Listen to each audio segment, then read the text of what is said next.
Welcome to Books on Air, the podcast you don't want to miss.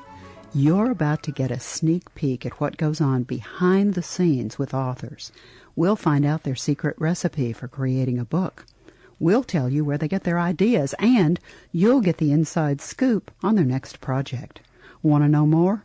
Okay, we'll tell you where to find them on social media. Ready? Let's meet the author.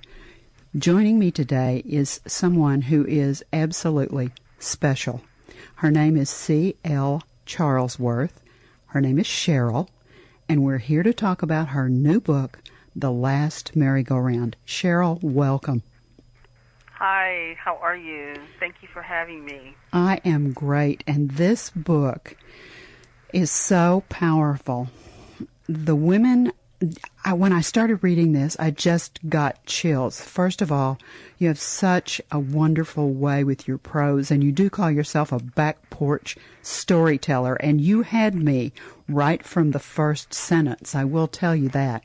And I think there are so many women who are in our listening audience who unfortunately can identify with your main character, Diane Fletcher, in this book. Yes. One of the things that I think is important for you is that you have said you've had the gift of imagination all your life. Would you expand on that for me just a little? Because I think that means you've been a writer all your life.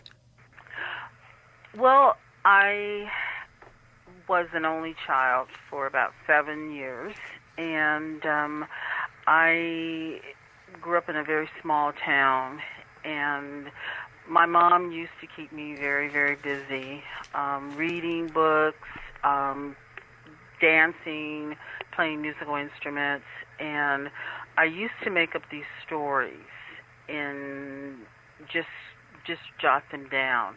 And I just got lost in these stories. And when you're in a small town in the summertime, there's not a lot to do. So my stories became my friends. And as I got older, my dad, who worked in the steel mill, loved to watch certain television programs. And he would allow me, he worked various shifts. And he would allow me to watch TV when he missed those programs. And the next day when I saw him, he would ask me to recant what happened on those shows. And so I started telling him from beginning to end, including the commercials, what happened in those shows. And he was just mesmerized. And sometimes we'd sit on the porch, and he said, "Tell me a story." And I start telling him a story. I'd make it up right there on the spot. And when I was in junior high school, we had to read these classics. And one of the English teachers said, "I want everyone to change the ending." So I changed the ending on Little Women. I changed the ending The Christmas Carol, which is one of my favorite stories. And they encouraged this teacher, saw something in me that I didn't see in myself, that I actually could tell a story. So that's where I coined that expression, back porch storyteller, because I can sit down and I can pull you in a very short period of time. And I think that's what I did with my book. Oh. From the first paragraph. And you don't know what's happening. You think it's all about one thing, and it loops you around in circle eights, and you just don't know what's going to happen. And I was influenced by storytelling by watching British drama. That's my secret. They are very character-driven, and I watch that a lot. And I just felt that this story had to be very character-driven. So that's kind of who I am, a back porch storyteller. Well, you certainly can tell a story. I will agree with you there. The interesting thing about this story in this book is that you witnessed an event that inspired you to write this book. Would you tell us the, quote, story behind the book? Story behind the story. Yeah. Okay. This story was inspired quite a long time ago. I was on my way to a writing class, a creative writing class. I was in my 20s. I was early in the morning, and I was the only one on the street. I was taking a little shortcut, and I came to an isolated crosswalk, and there was a traffic light there, and pulled up to the corner was this Porch, and it was a beautiful, beautiful, shiny Porch, and I couldn't help but notice that inside the car was a man and a woman. The man was dressed in a tuxedo, and she had this very elegant evening gown on. And I was wondering, where are they going? Where are they coming from? And my mind just started racing with the story because as a writer, I'm always drawn to people. What are they doing? Why are they there? And all of a sudden, it just seemed that the air just got very still, and all I could hear was his voice, and he was calling her all kind of names, very vile names that I won't even repeat. So some of them I used in my book, but I won't repeat them now. She bowed her head, and she was wiping away her tears. I know she was totally embarrassed, and she probably was scared. She lifted up her head just for a moment, maybe, and maybe to talk to him or explain herself. And as soon as she lifted up her head, in that split second, he backhanded her. No. He backhanded her about 3 to 4 times. And I tell you, hearing someone get hit is nothing like the audio effect that you hear on TV. It's nothing like that. And no one had ever hit me. My father had never hit my mother. I felt so scared, and I couldn't move. I couldn't even speak to tell him to stop. What are you doing? What are you doing? And no sooner than he hit her, the light changed, and the car just sped away. And it left that memory of that moment just stayed with me for years, and it imprinted into my mind. And I went to writing class, and we had to write like a short story, and I completely threw out the story I was going to write, and I decided to write this story.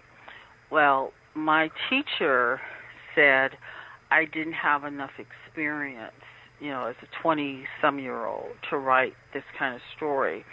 And he said it's a good story, but I need to experience life. Not being beat, but I need to experience life. And as a writer, you need, you have to, in order to write very powerful fiction, you have to open your eyes, and you have to be a voyeur through life and people's lives, and you have to be on a journey for a few years.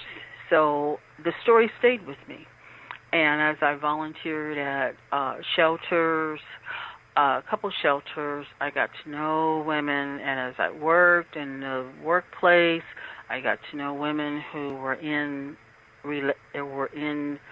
relationships similar to what I thought this woman was in. And so I felt, I don't know if this woman is alive or dead, but I felt I had to write her story. And I gave her the name Diane, and that came to me just off the fly, and that's how it came about.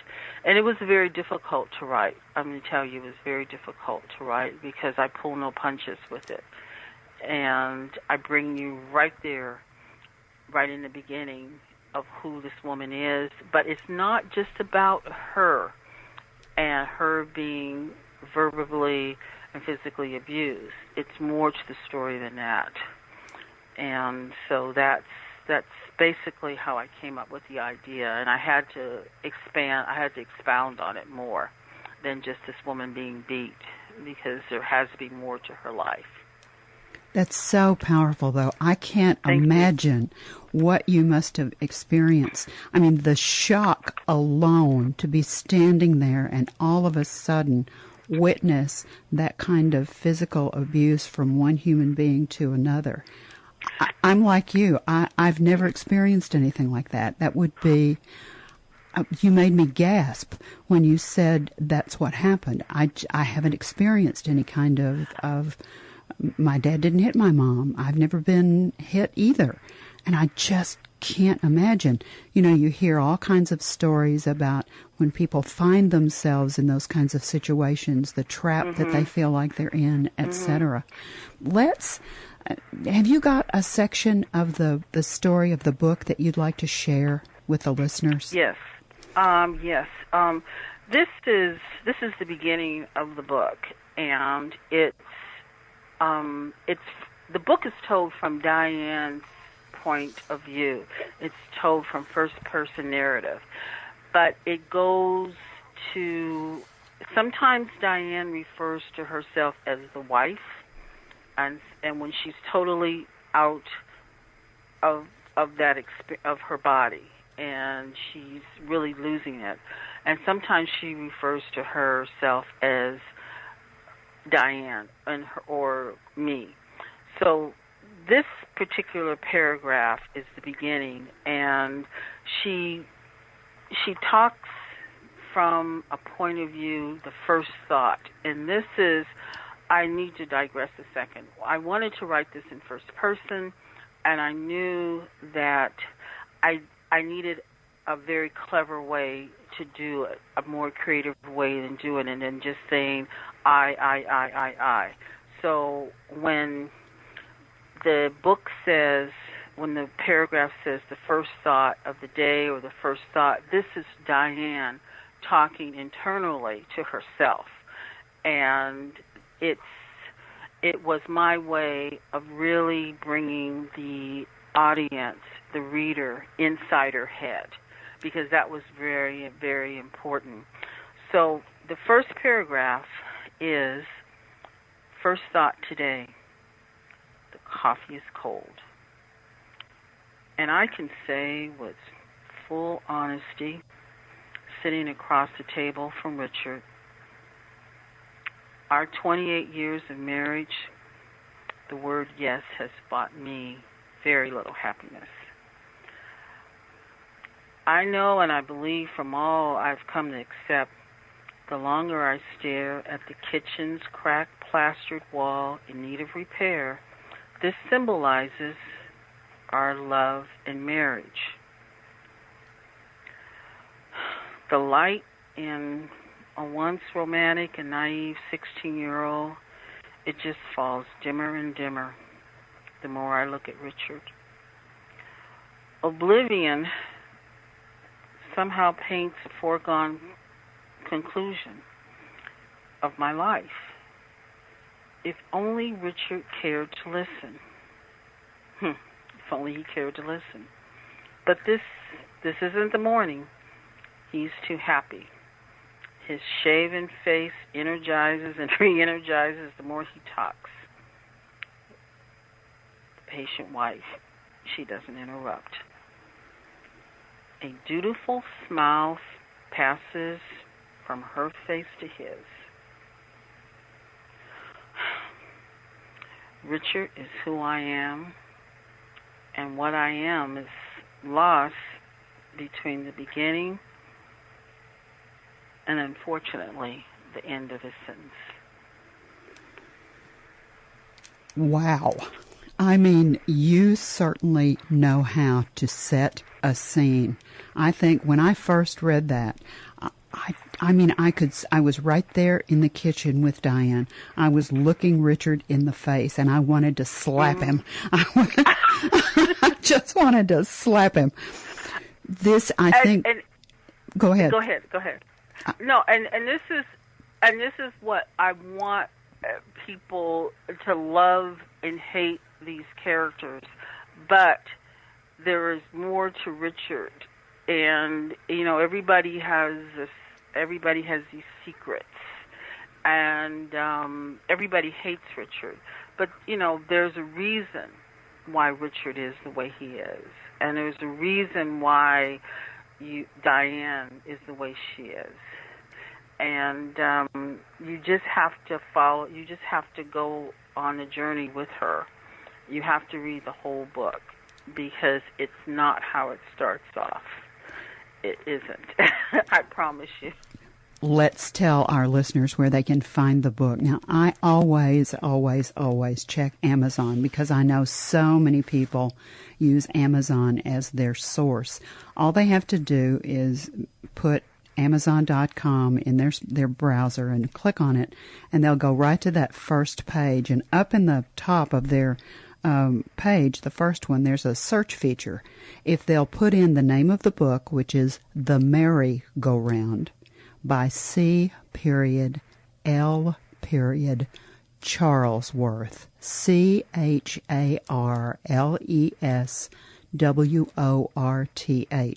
If they put that in, click on it, your books, you've got more than one. The Merry-Go-Round is the current one that we're talking about. It comes right up. And in the upper right-hand corner of the book, if they click on that little read section that's right there, there's a beautiful, beautiful excerpt from the book, and it starts out exactly with what you just read to the listeners. Where else could they find it if they don't want to use Amazon? Where else could they go, Cheryl? It is on, if you have Kindle, it's on Kindle. It is, there is a review of it, a very good review on Goodreads. I am in the process of, probably by next month this time, getting it into audio, because I feel that it's worth it, to have someone listen to the book. But those are the places right now where you can purchase it. And Kindle has so many unlimited. I mean, there's Apple, iTunes. There's a lot of different things, places you can look at. There's also Smashwords.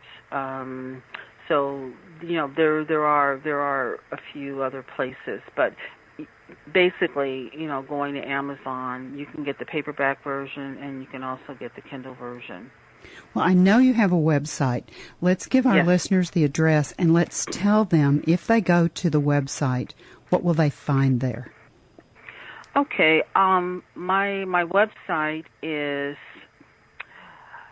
Stories with Legs, www.storieswithlegs.com. And it's all one word, all lowercase, doesn't matter. And when you open it up, you'll find a picture of me, you'll find who I am, a brief description of how I describe myself as a writer. You will find all the reviews, I think about 20 reviews. I have more than that, but I have 20 really good reviews that people have given me on the last merry-go-round. You'll find a video of the book, and you will find also in future books, future projects, other books that I'm working on, and you will find my blog. And my blog, to me, when I first started, I didn't want to do a blog, to be honest, because I said, I don't know what to write. And I I really got to thinking through some friends to say it should be about me. It should be about my journey as a writer. It should be about how I feel, what's going on around me, what's influencing my outlook that month. So it's 5 years, and this last one that I did is a poem that I had a person that asked me if they could submit a poem. So it's a very prolific and poignant idea of who I am. And I talk everything about my mom, about my dad, about how how it's hard to write, the perfections. I talk about homelessness, and every year on December, I always put that month to talk about giving back and what has influenced me and what I want to do with my life. So it's a very personal journey, but those are the things that you'll find on my website, and it has the title has all my books listed very creatively. The Last Merry-Go-Round, The Years That Have Eyes, and other books that I want to write. So it has all these little books with the covers with the names on the jackets. But it's a very personal, like I said, it's a very personal, introspective idea of who I am as a writer. And I'm not there to give anyone writing advice. I think writers can find that on their own, but I think readers who want to know about the writer, it needs to be personal. And so it's a very peeled back version of myself. And sometimes maybe I might reveal too much, but I don't think so. I'm the kind of person, what you see is what you get. I think you're absolutely right. I think people are curious about people who write books. Now, you're also doing some of the social media, and I know that many of our listeners are really into the social media. So let's tell them rather quickly where they can find you on Facebook. On Facebook, it's www.facebook.com, but to get into my site is CL_Charlesworth. And I'm on LinkedIn, C-L-Charlesworth. Mm-hmm. I'm on Twitter, CL_Charlesworth at CL_Charlesworth. And those are the best places, to reach me.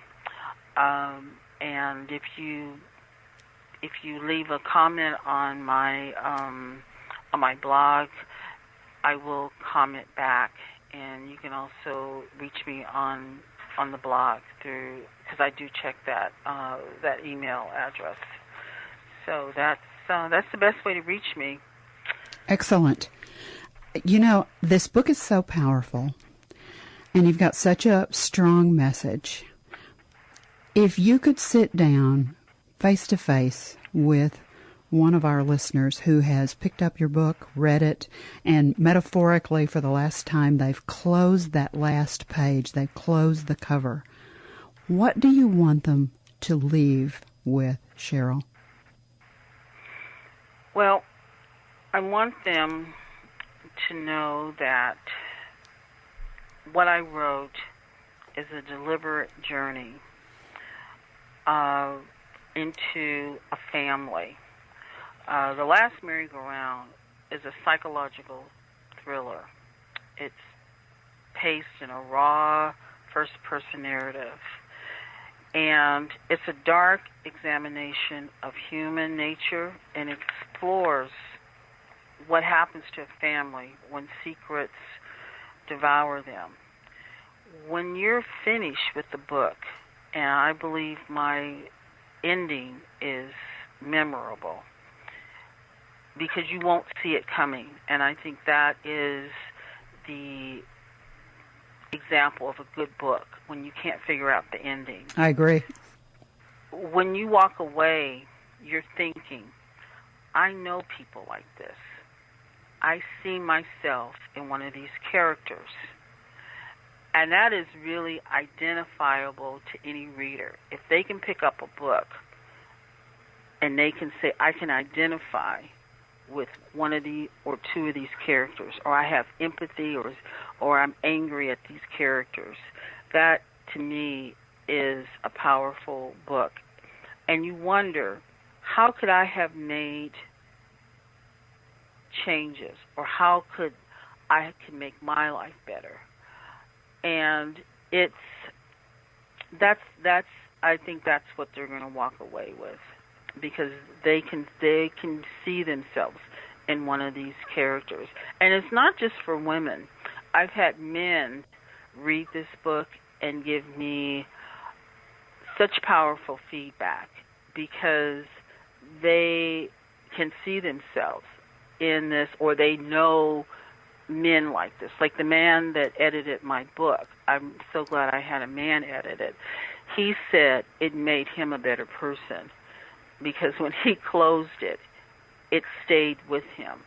And that's what I want people to remember. Because when you see a movie, what do you remember? You remember the ending.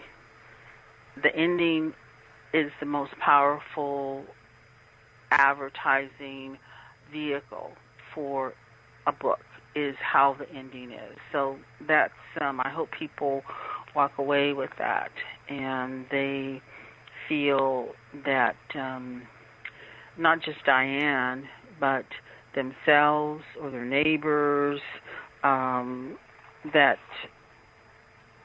they can, everything is not lost. Everything is not lost. Because she could be your sister. She could be your best friend. She could be yourself walking past you on the street. And people stay and they make decisions.